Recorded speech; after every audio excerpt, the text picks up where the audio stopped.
आज हम एक्सप्लेन करने वाले हैं एक ऐसी स्टोरी जिसमें स्कूल लाइफ भी है, स्कूल का पहला प्यार भी है, बैक बेंचर्स की दोस्ती भी, मस्ती भी और थोड़ी सी फनी फाइट भी। और एक ऐसी लड़की जो पूरे स्कूल की क्रश है, इतनी ज़्यादा ब्यूटीफुल, इतनी ज़्यादा इंटेलिजेंट कि सिर्फ हीरो ही नहीं बल्कि उसके चारों बेस्ट फ्रेंड्स भी उस लड़की को पसंद करने लग जाते हैं। तो चलिए बिना देरी के मूवी के एक्सप्लेनेशन को स्टार्ट करते हैं। मूवी की स्टार्टिंग में हमें मूवी के मेन कैरेक्टर जिनवू को दिखाया जाता है, जो कि केयरलेस है, किसी चीज़ की चिंता नहीं करता, प्रेजेंट में जीता है और उसे कभी स्टडी की फिक्र नहीं होती। उसके 4 बेस्ट फ्रेंड्स हैं, जिसमें से इसका नाम है डोंग, जो कि बस खाता रहता है। ये भी स्टडी में अच्छा नहीं है, पर हाँ ये डांस बहुत अच्छा करता है। फिर तभी कोई उसका कपकेक छीन कर भाग गया, जो कि सेकंड दोस्त था, जिसका नाम है युनजी। एंड ये भी पढ़ाई में बिल्कुल अच्छा नहीं, ये सिर्फ सोने में अच्छा है, इसलिए ज़्यादातर क्लास में बस सोता ही रहता है। अब हमें थर्ड दोस्त दिखाया गया, जिसका नाम है टाई। एंड गाइस, ये भी स्टडी में बिल्कुल अच्छा नहीं है, बल्कि इसे बस एडल्ट मैगजीन्स देखना पसंद है। अब अगर बात की जाए फोर्थ दोस्त की, तो इसका नाम है स्योंगबिन, जो कि स्टडी में इन चारों से काफ़ी अच्छा है, साथ ही काफ़ी ज़्यादा रिच भी है। इसलिए जब वो स्कूल में अपने न्यू ब्रांडेड शूज पहनकर आया, तो पहले तो ये चारों ध्यान से उसके शूज को घूरने लगे, फिर इतने ज्यादा जेलस हुए कि इन चारों ने सॉन्गबिन को साइड में लाकर जबरदस्ती उसके ब्रांडेड शूज को खराब कर दिया, ये कहते हुए कि तुझे हमसे अलग दिखने की जरूरत नहीं है। जिनवू अब हमें बताता है कि हम पांचों दोस्तों की यारी बहुत ही पक्की है, हम एक दूसरे से बहुत प्यार करते हैं, पर बस एक चीज मुझे इन चारों से अलग बना देती है, और वो है ये लड़की, यानी क्लास प्रेसिडेंट सियोन, जिसे मेरे चारों दोस्त बहुत पसंद करते हैं। इनफैक्ट पूरा स्कूल इस लड़की पे मरता है, क्योंकि ये स्कूल टॉपर भी है, लेकिन पता नहीं क्यों मुझे ये लड़की कभी खास नहीं लगी। जिनवू के दोस्त हर बात पर सियोन को प्रीटी बोल रहे होते हैं कि ये कितनी ज्यादा प्यारी है, कितनी ज्यादा प्योर है, जबकि जिनवू सिर्फ सियोन का मजाक बना रहा था। तो तब सॉन्ग जिनवू से ऐसा करने से मना करता है, क्योंकि वही सियोन को सबसे ज्यादा लाइक करता है। अब हम क्लास सीन देखते हैं, जहाँ ये सभी एक दूसरे को परेशान करते हुए क्लास में आ गए। थोड़ी देर बाद ज्योग्राफी टीचर यहाँ आई, जिन्होंने पूरे फोकस के साथ मैप बनाया, लेकिन जिनवू बोर हो रहा था। डोंग खाने में बिजी था, युनजी सो रहा था और टाई अपनी फेवरेट मैगजीन्स को देख रहा होता है। तो तब वू जिन टाई को परेशान करने लग जाता है, जिन दोनों की वजह से सियोन परेशान हो रही थी, लेकिन तब भी ये दोनों बाज नहीं आए। और फिर जब जिनवू मिल्क पैक उठाकर टाई पर फेंकता है, जिस वजह से सियोन की बुक खराब हो गई और सियोन को गुस्सा आ गया। एंड टीचर ने शोर सुन लिया, वो जिनवू के डायरेक्ट चौक मारती है और उनका निशाना काफी अच्छा था, और फिर इन चारों से खड़े होने का बोलती हैं, और फिर काफी सुनाने के बाद क्लास से बाहर कर देती हैं। फिर जब तीनों बाहर थे, तो इनके क्लास टीचर यहाँ आए, जिन्होंने भी इन तीनों को बहुत डांटा और सियोन से बोले कि मुझे तुमसे ये उम्मीद नहीं थी, जबकि बेचारी सियोन की कोई भी गलती नहीं थी। जिनवू टीचर से जबान चला रहा होता है, इसलिए टीचर कह देते हैं कि अब से तुम सियोन के आगे बैठोगे, ताकि सियोन तुम्हारी स्टडी में हेल्प करा सके। जिनवू इस बात से काफी हैरान हुआ, क्योंकि वो एक बैक बेंचर है, जिसके लिए दोस्तों से दूर होकर आगे बैठना किसी बहुत बड़ी पनिशमेंट से कम नहीं। अब हम इनकी जिम क्लास देखते हैं, जहाँ स्टूडेंट्स बास्केटबॉल खेल रहे होते हैं, कुछ अपनी मस्ती करने में बिजी थे। तो वहीं सियोन की बेस्ट फ्रेंड, जिसका नाम है शिन, वो सियोन को डांस करके दिखा रही होती है, लेकिन डांस बिल्कुल भी अच्छा नहीं था। इसलिए जिनवू यहाँ आया और बोला कि तेरा इतना बकवास डांस देखकर मेरा सर दर्द हो गया है। और फिर अपने दोस्त डोंग को आवाज देता है और कहता है कि चल इसे कमर हिलाकर दिखा। डोंग ने ऐसा ही करा, क्योंकि वो शिन से भी ज्यादा डांस करने में परफेक्ट है। इसलिए जिनवू कहता है कि देखा, ये होता है डांस। तो तब सियोन चिढ़ गई और जिनवू से लड़ने लगी कि आखिर तुम्हारी प्रॉब्लम क्या है, तुम्हें खुद को क्लास बंक करने के अलावा और कुछ नहीं आता, और आए बड़े मेरी दोस्त का कॉन्फिडेंस तोड़ने वाले। जिनवू अब इससे पहले कि सियोन से लड़ पाता कि तभी उसके सर पर एक बॉल आकर लगी, जो कि और किसी ने नहीं बल्कि उसके दोस्त सॉन्ग ने फेंकी थी। क्योंकि वो सियोन को पसंद जो करता है, इसलिए जिनवू से सियोन से दूर रहने का बोलता है, इसलिए जिनवू यहाँ से चला गया। अब हमें घर का सीन दिखाया गया, जहाँ जिनवू के फादर घर के काम करते हैं और मॉम जॉब करती हैं, इसलिए घर पर ज्यादातर मॉम की चलती है। एंड डैड और जिनवू उनसे काफी डरते हैं। डैड खुश थे ये सुनकर कि अब से जिनवू क्लास में आगे बैठा करेगा, क्योंकि वो चाहते हैं कि उनका बेटा पढ़ने लगे, यानी पढ़ लिख कर कुछ बन जाए, उनकी तरह गलती नहीं करे। बट जिनवू डैड की बातें इग्नोर करता है, लेकिन इनकी फैमिली में काफी प्यार है, इसलिए ये काफी प्यार से रहते हैं। जिसके बाद अब नेक्स्ट डे हमें दिखाया गया कि इकोनॉमिक्स टीचर आए और बोले कि 10 मिनट्स के अंदर तुम सभी का सरप्राइज टेस्ट है, इसलिए अपनी अपनी बुक निकाल लो और जो बुक नहीं लाया है वो खुद बाहर चला जाए। सभी बुक निकालने लगे बट सियोन को पता चलता है कि वो बुक लाई ही नहीं है, जो बात जिनवू भी नोटिस कर लेता है और सोचने लगा कि टेस्ट देने से अच्छा बाहर खड़े होना है, इसलिए वो अपनी बुक सियोन को दे देता है और टीचर को बताता है कि मेरे पास बुक नहीं है, इसलिए कि अब मैं बाहर चला जाऊं। तो तब टीचर गुस्सा हुए एंड सियोन काफी इम्प्रेस हुई कि क्या ये सब मेरे लिए कर रहा है।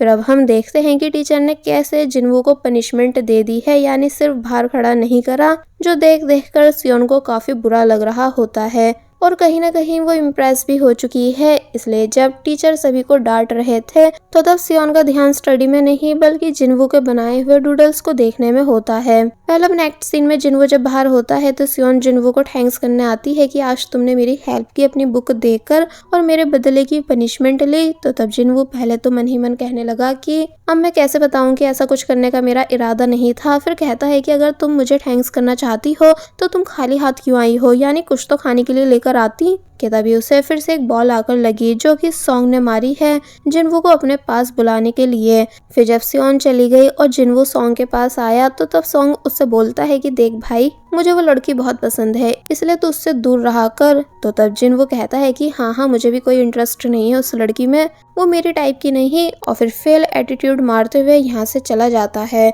नेक्स्ट डे सियोन जिनवू के पेन मारती है और फिर उसे बताती है कि ये इंपॉर्टेंट नोट्स हैं जो कि मैंने तुम्हारे लिए बनाए हैं, क्योंकि यही मेरा थैंक्स बोलने का स्टाइल है, जिसमें जो भी कुछ लिखा हुआ है उसे पढ़कर तुम एग्जाम में पास हो सकते हो। जिनवू को उन नोट्स में कोई भी इंटरेस्ट नहीं था, यानी वो उन्हें लेना नहीं चाह रहा था, बट सियोन गुस्सा करती है और उसे जबरदस्ती दे देती है। फिर जब जिनवू घर पर था और बुक रीड करके बॉक्सिंग सीखने की कोशिश कर रहा था तो तब गलती से वो सियोन के दिए हुए नोट्स गंदे कर देता है। फिर जब उन्हें क्लीन करने लगा तो यहाँ गलती से उसने नोट्स को ओपन कर लिया, यानी उसका इन्हें याद करना तो दूर, इन्हें खोलकर देखने तक का इरादा नहीं था। लेकिन अब उसे सियोन की हैंडराइटिंग काफी ज्यादा पसंद आने लगी। वो एक ही बार में पूरी बुक रीड कर लेता है क्योंकि सियोन ने सारे नोट्स काफी इजी बना रखे थे जो कि जिनवू को अच्छे से समझ आ गए। अब नेक्स्ट हम देखते हैं कि ये सभी स्कूल ट्रिप पर आए हैं जहाँ सभी ट्रेडिशनल ड्रेस पहनते हैं और सियोन इस ड्रेस में काफी ज्यादा प्यारी लग रही थी। ये सभी दोस्त उसे देखते ही रह जाते हैं कि वाव ये कितनी ज्यादा प्यारी लग रही है, एकदम प्रिंसेस की तरह। लेकिन जिनवू अब भी सियोन में कोई इंटरेस्ट नहीं लेता। नेक्स्ट डे जब वो स्कूल आया तो देखता है कि उसका दोस्त सॉन्ग उसकी सीट पर बैठा हुआ है सियोन से मैथ फॉर्मूलाज पूछने के बहाने से, इसलिए वो उसको यहाँ से भगा देता है। और फिर अब जब वो घर पर था तो जोर से चिल्लाया, जो शोर सुनकर डैड भी आ गए और पूछने लगे कि क्या हो गया। तो तब वो डैड से पूछता है कि डैड क्या सच में स्टडी बहुत जरूरी होती है। तो तब डैड इससे पहले कि कुछ कह पाते कि तभी पीछे से जिनवू की मॉम जिनवू के फादर को डांटने लगी और काफी कुछ बुरा कह रही होती है कि इतना शोर क्यों कर रहे हो। इसलिए डैड बोले कि देख बेटा, प्लीज पढ़ लिख ले और पढ़ लिख कर नौकरी लगा ले, वरना जैसे आज मुझे अपनी वाइफ से गालियां पड़ रही हैं कल तुझे भी पड़ेंगी। तो तब जिनवू सीरियस हो जाता है कि वाकई स्टडी बहुत इंपॉर्टेंट है इज्जत से जिंदगी जीने के लिए, इसलिए वो कैसे भी करके सियोन के दिए हुए सभी नोट्स को याद करने लगा। और जब इस बारे में सियोन को बताता है स्कूल में आकर तो तब सभी शौक रह जाते हैं कि क्या जिनवू ने पढ़ाई की है, ये कोई सपना तो नहीं। सियोन खुशी से जिनवू के आंसर्स चेक करती है और फिर बताती है कि 2 गलत है, इन्हें ठीक करो। जबकि पीछे से सॉन्ग ये सब देखकर जेलस हो रहा था। जिनवू पहले तो मना करता है लेकिन फिर गलत आंसर्स भी ठीक कर देता है और बस फिर ऐसे ही दिन बीतने लग जाते हैं जहां अब जिनवू एग्जाम को लेकर सीरियस हो चुका था, इसलिए दिन रात वो बस पढ़ता ही गया। उसने अब खेलना भी छोड़ दिया था। और फिर जब कुछ दिन बाद सभी का रिजल्ट अनाउंस हुआ एंड बताया गया कि जिनवू पूरे 86 मार्क्स लाया है तो ये सुनकर सभी के होश उड़ गए। इनफैक्ट टीचर भी काफी ज्यादा हैरान थे कि इसने ऐसा कैसे कर लिया। बट सियोन जिनवू के लिए काफी ज्यादा खुश हो रही होती है। फिर बाद में जिनवू ने सियोन को थैंक्स भी करा तो तब सियोन और भी ज्यादा खुश हो गई क्योंकि साफ है कि अब वो जिनवू को पसंद करने लगी है। नेक्स्ट डे हम देखते हैं कि इनकी क्लास में चोरी हो चुकी थी, इसलिए टीचर सभी को डेस्क पर बिठाकर बैग्स चेक कर रहे होते हैं। जब वो डोंग कर बैग चेक करते हैं जिसमें बस स्नैक्स ही स्नैक्स थे, इसलिए वो कहने लगे कि जरूर तूने ही पैसे चुराए होंगे और चोरी से ये सामान लिया होगा। साथ ही वो डोंग के मोटापे पर भी काफी बातें सुना देते हैं, यानी उसकी काफी बुरी इंसल्ट कर रहे थे। तो तब जिनवू पूछता है कि आखिर चोरी हुए हुए पैसे कितने थे, मुझे बताओ, मैं दे दूंगा, पर आप प्लीज मेरे दोस्त को परेशान मत करो। तो तब टीचर को जिनवू पर गुस्सा आ गया कि तुम मुझसे उलझ रहे हो, यानी तुम इस तरह मुझसे बात कैसे कर सकते हो, और फिर जिनवू से क्लास से बाहर जाने का कहते हैं। तो तब सियोन भी आगे आई और बोली कि मैं भी बुली करने वालों के अगेंस्ट हूँ, आप जो कर रहे थे वो सही नहीं था, इसलिए मुझे भी पनिशमेंट दी जाए। फिर तभी बारी बारी से बाकी सब दोस्त भी सपोर्ट के लिए आगे आने लगे।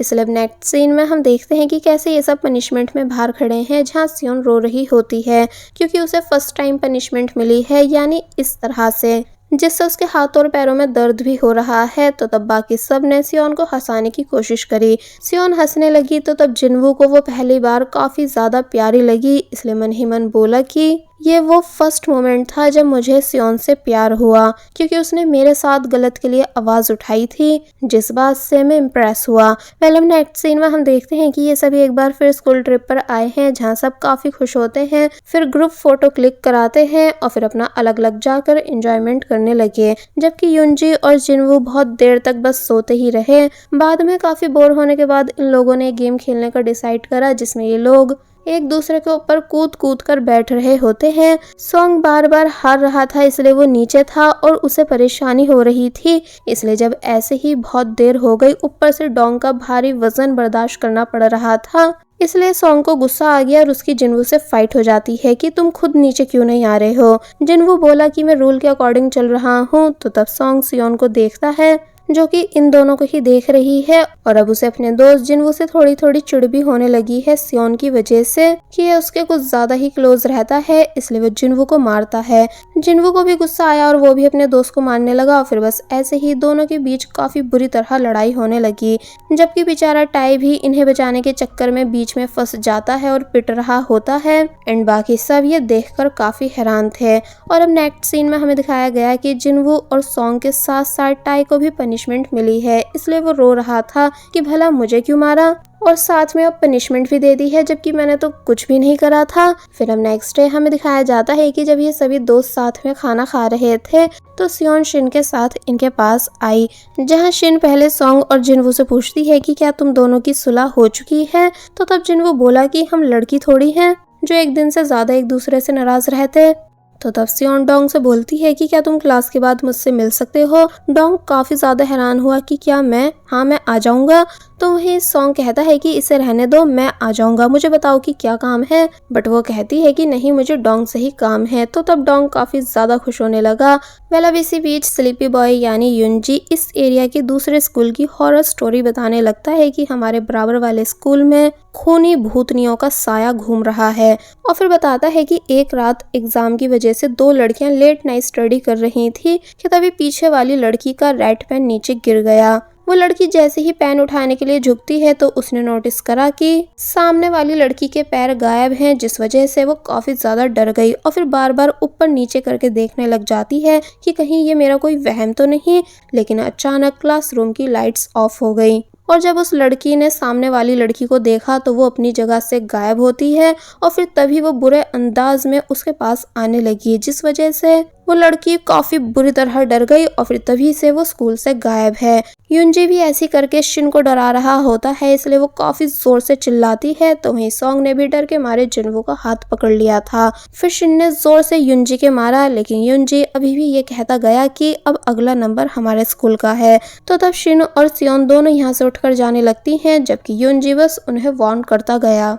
नेक्स्ट सीन में सियोन जिनवू से रिक्वेस्ट करती है कि क्या तुम भी मेरे साथ लेट नाइट स्टडी करोगे, क्योंकि एग्जाम आने वाले हैं। जिनवू समझ गया कि सियोन डर रही है, इसलिए मुझसे साथ में रुकने का बोल रही है, इसलिए वो मान जाता है। और अब हम देखते हैं कि एग्जाम आने वाले हैं, इसलिए जिनवू ने मन लगाकर स्टडी करना शुरू कर दिया है, यानी वो अब बस दिन रात पढ़ता ही रहता है अच्छे मार्क्स लाने के लिए। एक दिन जब वो रूफटॉप पर आया तो यहाँ वो देखता है कि डोंग शिन को डांस करना सिखा रहा है, और सियोन ये सब देखकर खुश हो रही थी। तो तब जिनवू भी खुश हो गया। जिनवू अपने प्रॉमिस के अकॉर्डिंग रोज रात को सियोन के साथ स्टडी करने के लिए रुक भी रहा था, और जब घर आकर उससे पढ़ा नहीं जाता था, यानी उसे काफी नींद आती थी, तो तब अपने फादर से ऑनियन कट कराता था ताकि कैसे भी करके आँख खुली रखकर पढ़ सके।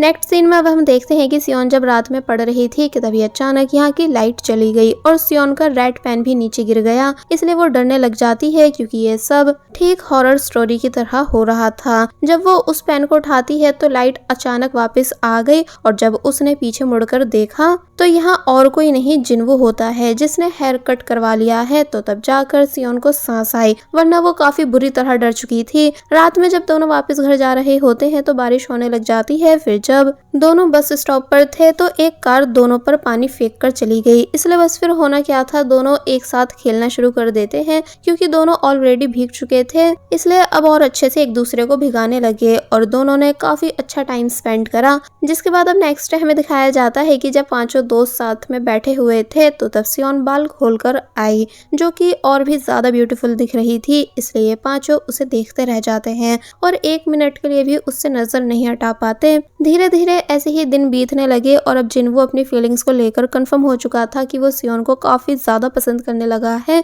उसे जब जब सियोन क्लास के बाहर अकेली दिखती थी तो वो उसके पास आकर खड़ा हो जाता था। एंड फाइनली अब हम इनका कॉलेज एंट्रेंस एग्जाम डे देखते हैं जिसे सभी ने मन लगाकर दिया और फिर फुल स्टाइल मारते हुए ये सभी एग्जाम देकर बाहर आए एंड काफी ज्यादा खुश नजर आ रहे होते हैं क्योंकि अब फाइनली एग्जाम की टेंशन खत्म हो चुकी थी। इसलिए सब बाहर घूमने चले गए और यहाँ बहुत अच्छे से एंजॉय करते हैं, हर एक मोमेंट को जी रहे होते हैं, कुछ ज्यादा ही खुश होते हैं। ये लोग काफी जगहों पर घूमने जाते हैं और बस ऐसे ही एंजॉय करते रहे और साथ में डांस भी कर रहे थे और बस कुछ दिनों तक इस तरह इन लोगों ने सेलिब्रेशन रखा। और फिर जब ये सभी बीच पर आए और खेल रहे थे तो यहाँ थक हार कर बैठने के बाद ये सब अपने अपने सपने के बारे में बताने लग जाते हैं कि कौन क्या बनना चाहता है और किस यूनिवर्सिटी में जाना चाहता है। तो तब सभी ने अपने अपने अलग सपनों के बारे में एक दूसरे को बताया। वेल नेक्स्ट सीन में आज इन सभी का ग्रेजुएशन डे है और सभी को उनकी फेवरेट यूनिवर्सिटी में एडमिशन मिल चुका होता है, इसलिए सभी खुश हो रहे थे। लेकिन सबसे ज्यादा खुश स्लीपी बॉय हुआ जो कि खुशी के मारे सभी के सामने डांस भी करने लगा। फिर बाहर आकर भी ये सब एक दूसरे के ऊपर कलर फेंक कर खेलते हैं। तो वही सियोन शिन के पूछने पर बता देती है कि उसे इन सब में से जिन्वू काफी ज्यादा पसंद है और वो चाहती है कि जिन्वू उसे प्रपोज करे। फिर सभी बॉयज आए और इन दोनों पर भी कलर फेंकने लग जाते हैं। मतलब नेक्स्ट सीन में हम देखते हैं कि सियोन और जिन्वू जब वापस घर जा रहे होते हैं तो तब जिन्वू आज फाइनली सियोन को प्रपोज कर देता है और उसे ब्रेसलेट पहनाता है।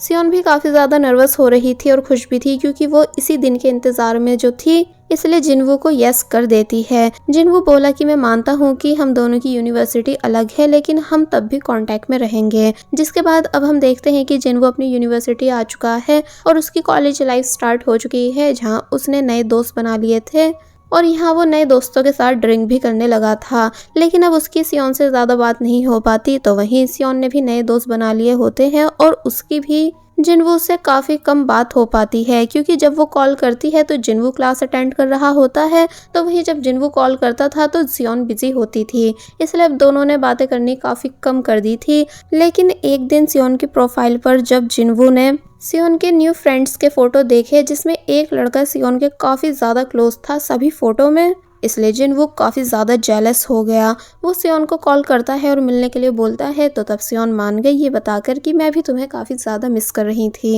वेल अब जब सियोन बस से उतरकर जिन्वू से मिलने आई तो तब जिन्वू उसे बस देखता ही रह गया क्योंकि सियोन शाइन कर रही थी, यानी काफी ज्यादा प्रिटी दिख रही थी।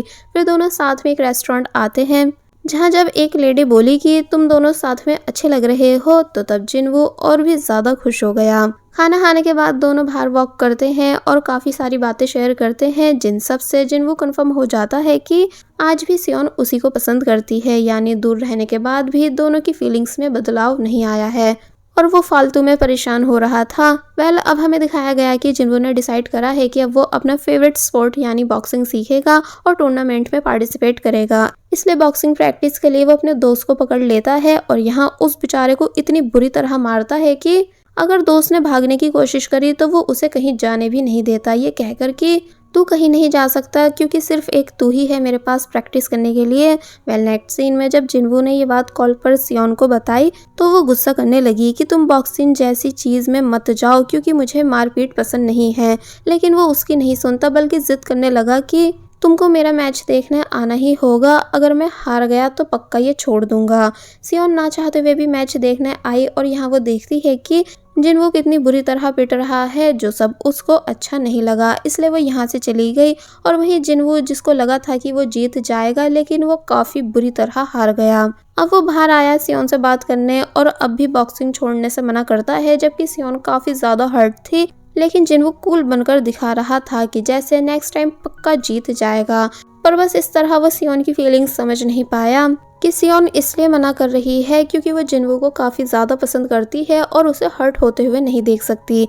दूर बैठे सीनियर्स जिनवू का मजाक बनाने लगते हैं कि वो कैसे अपनी गर्लफ्रेंड को सॉरी कर रहा है। जिनवू को काफी गुस्सा आया, लेकिन सियोन जिनवू को रोक देती है कि नहीं, लड़ाई मत करना। पर जब वो सीनियर्स अब सियोन को भी गंदा गंदा कहने लगे तो तब जिनवू आउट ऑफ कंट्रोल हो जाता है और वो उन लड़कों के पास जाकर उन्हें बुरी तरह मारने लगा, जो सब सियोन हैरानी से देख रही थी कि आज भी जिनवू ने उसकी बात नहीं सुनी। नेक्स्ट सीन में हम देखते हैं कि दोनों रोड पर खड़े हैं, जहां जिनवू सियोन से माफी मांग रहा है, लेकिन सियोन बोल देती है कि तुम आज भी स्कूल बॉय की तरह रिएक्ट करते हो, तुम अभी तक मैच्योर नहीं हुए हो, यानी तुम्हें अभी तक सिर्फ उन चीज़ों की पड़ी है जिसमें तुम फ्यूचर भी नहीं बना पाओगे और बस टाइम वेस्ट कर रहे हो। तो तब जिनवू को भी काफ़ी ज़्यादा गुस्सा आ जाता है और वो सियोन को काफ़ी कुछ सुना देता है कि तुम मुझे नहीं समझती हो, जबकि मैं तुम्हारे लिए स्ट्रांग बन रहा हूँ, तुम्हें प्रोटेक्ट करने के लिए। दोनों के बीच बहुत देर तक लड़ाई हुई, फिर जिनवू गुस्से में ब्रेकअप करके यहाँ से जाने लगा, जबकि सियोन काफ़ी रोती है और जिनवू से रुकने का बोलती भी है,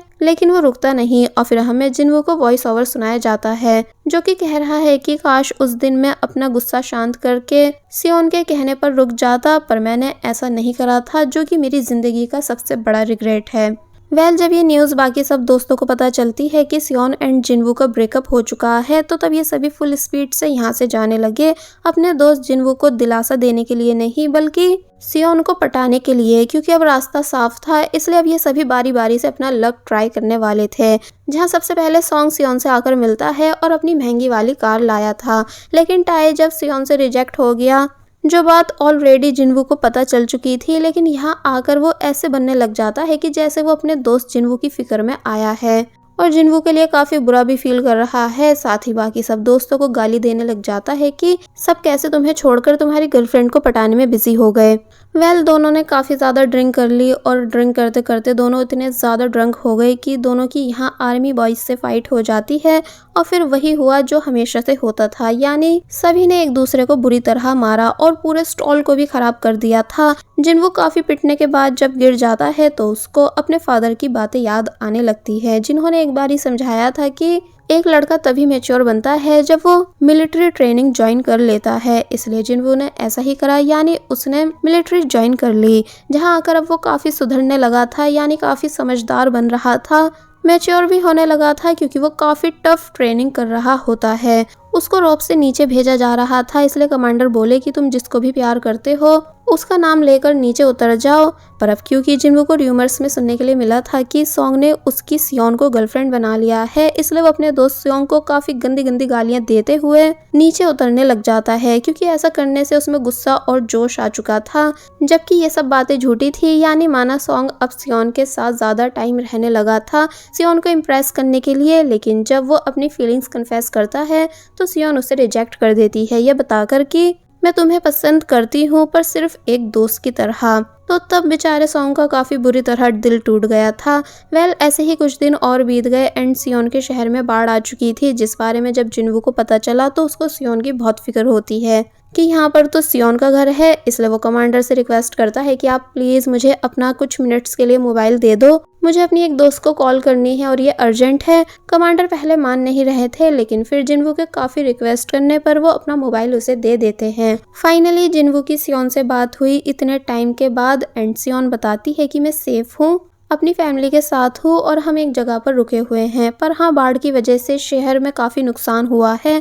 दोनों नॉर्मल बात करने लगे, थोड़े खुश भी थे। फिर सियोन जिनवू के पूछने पर क्लियर कर देती है कि मैं सॉन्ग को डेट नहीं कर रही हूँ, क्योंकि तुम पांचों में से मुझे बस तुम ही पसंद थे।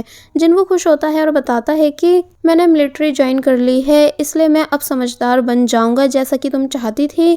बट सियोन बोली कि अब फायदा नहीं, क्योंकि अब बहुत देर हो चुकी है और हाँ लोग सही कहते हैं कि डेट करने के बाद स्पार्क खत्म हो जाता है। इसलिए अगर मैं तुमसे दूर रहूंगी तो हमेशा तुम्हारी फेवरेट रहूंगी। साथ ही सारी फीलिंग्स भी कन्फेस करती है कि उसने जिन्वू को कितना ज़्यादा पसंद करा था और जब ब्रेकअप हुआ था तो वो कितनी ज़्यादा टूट गई थी। इसलिए बोली कि मैं हमेशा सिर्फ तुम्हारी दोस्त बनकर रहना पसंद करूंगी। जिन्वू कुछ नहीं कहता क्योंकि वो भी उदास है और फिर दोनों कुछ इस तरह हमेशा के लिए एक दूसरे से दूर हो गए, लेकिन दोस्ती दोनों के बीच अभी भी थी।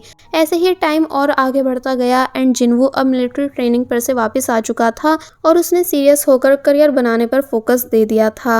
अब काफी साल बीत जाते हैं, इसलिए जिन्वू अब हमें अपने दोस्तों के बारे में बता रहा है कि कौन कौन अपनी लाइफ में कितना आगे बढ़ चुका है, जिसमें वो सबसे पहले स्लीपी बॉय यानी युनजी के बारे में बताता है, जो कि मैट्रेस बेचने वाले काफी बड़े स्टोर में बेस्ट सेलर बन चुका है, क्योंकि वो बस सोता ही रहता था और लोगों को लगा कि वाकई मैट्रेस की कमाल की क्वालिटी है, इसलिए उस स्टोर की सेल बढ़ गई। तो वहीं टाई एक काफी अच्छा शेफ बन गया और जिस मॉडल को वो अपनी गर्लफ्रेंड बनाने के सपने देखता था उसी से मिलती जुलती उसे एक लड़की मिल गई, जो कि अब टाई की गर्लफ्रेंड है, इसलिए वो और भी ज्यादा खुश है। तो वहीं डोंग म्यूजिक डायरेक्टर बन चुका होता है एंड अपनी लाइफ में अच्छा कर रहा था। तो वहीं शिन को उसने एज ए असिस्टेंट अपने साथ रख लिया था, जो कि लड़कियों को डांस स्टेप्स बता रही होती है। एंड अब अगर बात की जाए सॉन्ग की, तो वो काफी फेमस लॉयर बन चुका है, उसके फादर जज हैं, इसलिए उसकी यहाँ और भी अच्छी जान पहचान हो चुकी थी। और अब अगर लास्ट में बात की जाए जिन्वू की, तो वो भी काफी आगे बढ़ चुका है, यानी कि वो अब एक खुद की कॉमिक कंपनी बना चुका है, जहां वो अपना फेवरेट काम करता है, यानी बॉक्सिंग से रिलेटेड ऑसम स्टोरीज लिखता है। उसका काम इतना ज्यादा बढ़ चुका था कि उसने अपने मॉम डैड को भी हेल्प के लिए यहाँ रखा हुआ था, और अब जब वो अपनी नेक्स्ट स्टोरी लिख रहा होता है तो उसको देखकर हमें पता चला कि वो सियोन के ऊपर इस स्टोरी को लिख रहा है कि सियोन कैसे मुझे पीछे से पेन चुभा कर बुलाया करती थी। इसका मतलब वो आज भी सियोन को पसंद करता है और सियोन के ख्यालों में खोया रहता है। फिर तभी सरप्राइजिंगली काफी टाइम के बाद उसके पास सियोन की कॉल आई, जिसे सुनकर वो काफी ज्यादा खुश हो गया कि इसका मतलब सियोन आज भी मुझे याद करती है। लेकिन सियोन जिन्वू को झटका दे देती है ये बताकर कि मैं शादी कर रही हूँ, मुझे अब किसी और लड़के से प्यार है जिससे कि मैं शादी कर रही हूँ। तो अब ये सुनकर गाइज आप सभी अंदाजा लगा सकते हो कि जिन्वू पर क्या बीती होगी और वो कितना ज्यादा शॉक हुआ। नेक्स्ट सीन में हम इन सभी दोस्तों को सियोन की शादी में बैठे हुए देखते हैं, जहाँ कोई भी खुश नजर नहीं आ रहा था। सभी के मुंह लटके हुए थे सिर्फ जिन्वू को छोड़कर, क्योंकि उसका मानना है कि उसके लिए सियोन की खुशी ज्यादा इंपॉर्टेंट है। अगर वो खुश है तो मैं भी खुश हूँ। फिर तभी सियोन ब्राइड लुक में सभी के सामने आई, जो कि काफी ज्यादा प्रिटी दिख रही थी। और फिर अब जब सभी के साथ फोटो क्लिक कराए जा रहे होते हैं तो फोटोग्राफर बोला कि किस करो। ब्राइड एंड ग्रूम ने ऐसा ही करा, यानी कि वो किस करने लगे। तो तब ये सब कितने ज्यादा जेलस हुए और कैसे मुंह बनाकर चिढ़कर देख रहे थे वो आप सब भी देख ही सकते हो। और फिर जब सियोन अपने दोस्तों के साथ फोटो क्लिक करा रही होती है तो यहाँ युनजी कहता है कि हम सब तुम्हें तुम्हारे हस्बैंड से पहले कभी लाइक करते हैं, इसलिए क्या हमें भी एक किस मिल सकती है। सियोन हैरान हुई ये सुनकर, तो वहीं उसका हस्बैंड भी शॉक रह गया, इसलिए बाकी सब ऐसे हंसने लग जाते हैं कि जैसे ये सिर्फ एक मजाक था और ऐसा कुछ भी नहीं है, वो सब सिर्फ दोस्त हैं। तो तब सियोन मजाक मजाक में बोल देती है कि अगर तुम पहले मेरे हस्बैंड को किस करोगे तो फिर मैं भी तुम्हें किस कर दूंगी। तो ये सुन बस कुछ ही सेकंड्स हुए थे और जिन्वू फुल स्पीड से सियोन के हस्बैंड के पास जाकर उसे टाइटली किस कर देता है, जो देखकर सभी का दिमाग घूम गया कि आखिर ये कर क्या रहा है। यानी जिन्वू ने काफी बेरहमी से सियोन के हस्बैंड की किस ले ली, जो देखकर सभी थोड़े इमोशनल भी हुए कि जिन्वू आज भी सियोन को कितना पसंद करता है, इसलिए ये सब कर रहा है। साथ ही वो किस करते हुए इमेजिन भी करने लगा कि वो सियोन को शुरू से कितना ज़्यादा पसंद करता था, दोनों साथ में कितने ज़्यादा खुश थे और हमेशा साथ रहने के सपने देखते थे। इनफैक्ट लास्ट मोमेंट तक भी जिन्वू को सियोन के वापस आने की उम्मीद थी, लेकिन अगर उस दिन गुस्से में वो सियोन को छोड़कर नहीं गया होता तो कभी दोनों दूर नहीं होते। इसलिए सोचने लगा कि काश मैं वापस जाकर सियोन से माफी मांगता और सब ठीक कर लेता, तो आज यहाँ इस जगह पर मेरी सियोन से शादी हो रही होती और मैं सियोन को किस करता एंड वो भी मुझे किस करती। काश मैंने सियोन की फीलिंग्स समझी होती और उसे जाने नहीं दिया होता। फिर जब वो बेचारे सियोन के हस्बैंड को छोड़ता है, यानी किस करके पीछे हुआ, तो तब बाकी सबको लगने लगा कि अब जिन्वू को सियोन की किस मिल जाएगी, इसलिए हमें भी बहती गंगा में हाथ धो लेना चाहिए। इसलिए वो सभी फुल स्पीड से भागते हुए सियोन के हस्बैंड के पास आए और उस पर टूट पड़े, यानी बुरी तरह उसको किस करने लग जाते हैं। लेकिन जिन्वू सियोन के पास आकर रियल में उसे किस नहीं करता है, क्योंकि वो ये चीज एक्सेप्ट कर चुका है कि सियोन अब उसकी नहीं है और अगर वो इस लड़के से शादी करके खुश है तो सियोन की खुशी में ही मैं भी खुश हूँ और खुश हूँ कि सियोन के पढ़ाने और मोटिवेट करने की वजह से मैं अपनी लाइफ में कुछ कर पाया और हमेशा मेरी स्कूल मेमोरीज में वो जिंदा रहेगी। इसलिए काफी प्यार से सियोन को देख रहा होता है और बस फिर इसी हैप्पी एंडिंग सीन के साथ ये मूवी यहीं पर एंड हो जाती है। बाय द वे गाइस, आप सबको मूवी का एंड कैसा लगा हमें कमेंट सेक्शन में ज़रूर बताएं। साथ ही ये भी बताएं कि क्या आपने भी कभी जिन्वू की तरह अपने क्रश की खुशी के लिए उसे जाने दिया है, हमें ये बात भी ज़रूर बताएं। मिलते हैं न्यू नेक्स्ट लव स्टोरी की एक्सप्लेनेशन के साथ। तब तक के लिए bye bye, take care and thank you so much for watching this video. There was a time when you had me fall into the